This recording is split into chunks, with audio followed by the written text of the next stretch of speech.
gang conducting numerous heinous crimes originating from Russia and spreading to various continents around the world, involved in all kinds of illicit activities, human trafficking, drug trafficking, kidnappings, and killings. The Russian Sun Brothers gang, the dark face of the Russian mafia state. Of the film, the views, and whatever else, and in the end the movie passes and is forgotten.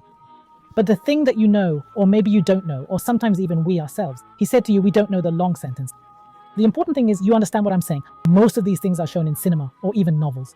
They are all things that happen in reality. Just like you guys have big dudes like Pablo Escobar or El Chapo. They were actual criminals. And cinema is what quoted from them, their criminality, and embodied it in art. That's why the mafia and gangster movies that you see them in reality and in every country, everywhere around the world. It can also be worse and more violent than the movies we see. Most of you right now may not believe my words on how TV series and movies take jokes from reality and real events. Joy, imagination of the author who gets tired and writes. I tell you, my dear, the gang I'm talking about today is going to leave. The devil is considered to be the dominant and most powerful in the world of crime. This gang inspired many authors to write about them and live like them. The Sun Brothers gang is one of the most dangerous and wealthiest gangs. This gang was founded in the early 20th century with the Union.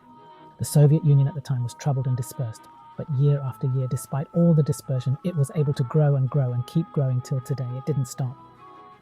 Well, how did this start? The gang initially had over 30,000 members, all of whom were affiliated with the Red Mafia. The Red Mafia had a number of key responsibilities: money laundering, counterfeiting, and drug trafficking, but the president of the Soviet Union. Soviet President Stalin uncovered them and resisted them with all his strength. With government opposition, the mafia's numbers decreased dramatically, but after a while, President Stalin died, and it was their biggest opportunity in relation to them, because they were able to return and increase their power like before, and increase the number of their members, because the more the number increased, the stronger they become. Of course, after the death of President Stalin, a second president came, and here the gang was able to return somewhat to what it was. Of course, it wasn't like before, but it started to recover, because they are now at the end of Stalin's iron fist rule at the beginning of their escape. However, during Gorbachev's reign, the situation turned terribly in their favor because there was a war ongoing between America and Russia. This indicated that the state would not focus on them, and they saw this war as an opportunity and thought they should benefit from it because surely the country was busy now and this was their chance to grow. So they decided to increase their power and add new members to their ranks, and indeed, they successfully recruited new members. The problem is not here the problem who joined them, who are experts in the field of engineering, medicine, and the field nuclear, and some members of the Communist Party. And this is in addition to the Soviet intelligence officers. I mean, there are people who joined the gang. It is considered one of the flavors of the country. From all the members of the state, from all the arms of the state, from everything, from sensitive positions in the state, joined them in the gang. And here this mafia became very, very, very strong. And now it became, they must organize themselves and arrange to become the biggest and most dangerous gang in Russia officially after that. This gang, it was divided into several groups, and the heads of these groups meet once a year. And each time they meet, they have to meet in a different place. I mean, each meeting is in a different country and in a different place. And all the security measures are different, securing themselves in a very dangerous way to the extent that the place of this meeting that they met in it will not be repeated. Imagine that he entered this gang from criminal operations more than $9 billion annually, and they have a specific income policy. Every gang enters millions, but not any gang has the right to spend money. The head of this gang must wait for the annual meeting to come out. To the Supreme Council of the gang, and 12 members of the Supreme Council of the gang met and decide where the money goes and to whom does the money go. And each gang takes how much all the gang's revenues and everything that belongs to the gang happens in this meeting, and it is strictly forbidden to do anything during the whole year before they take orders at the meeting. That will surely happen now. Do you know where this gang gets its funding?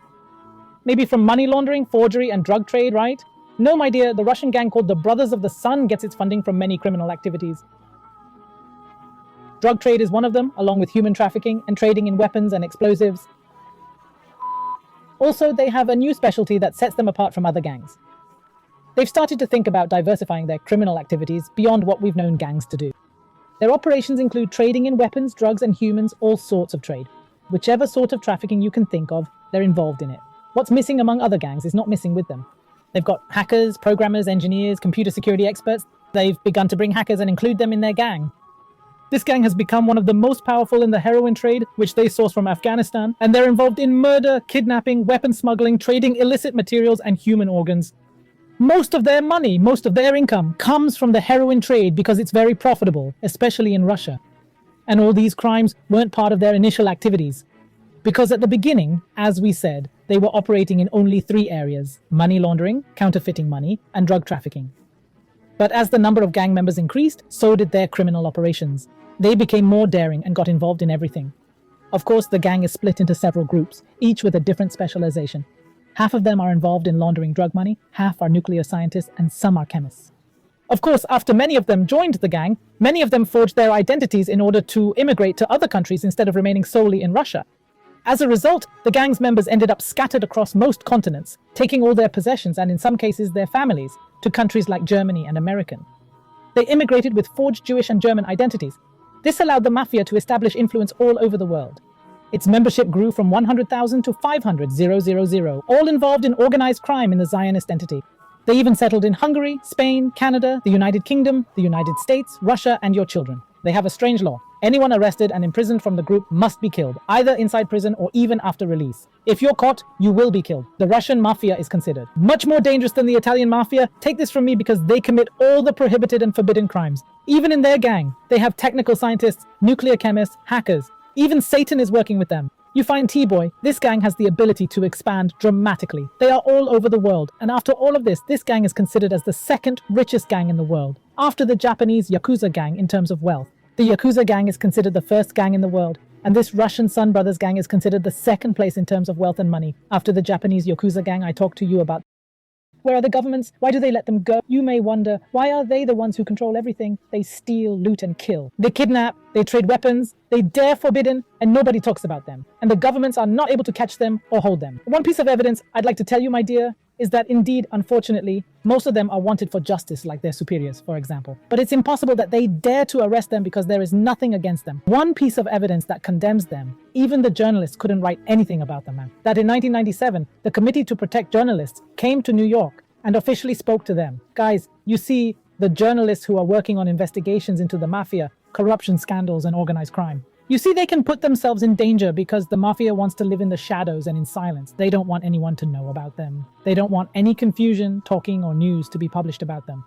Of course, this is what the Committee to Protect Journalists said in New York in 1997. That's why none of the journalists can conduct any investigation on this topic or talk specifically about the mafia. However, there are some journalists who use pseudonyms in order to publish their articles and investigations about this gang. When I mentioned this about the Red Mafia in the newspapers, of course the mafia has power everywhere. It can be considered a state within a state. So you can know who these journalists are who changed their names, wrote about them, and made themselves not them. They hurt them and threatened them. Of course, they told them, if you are men, write something about us after this. I mean, look, you are changing your names, pseudonyms, and I don't know what, and we brought you. We brought you.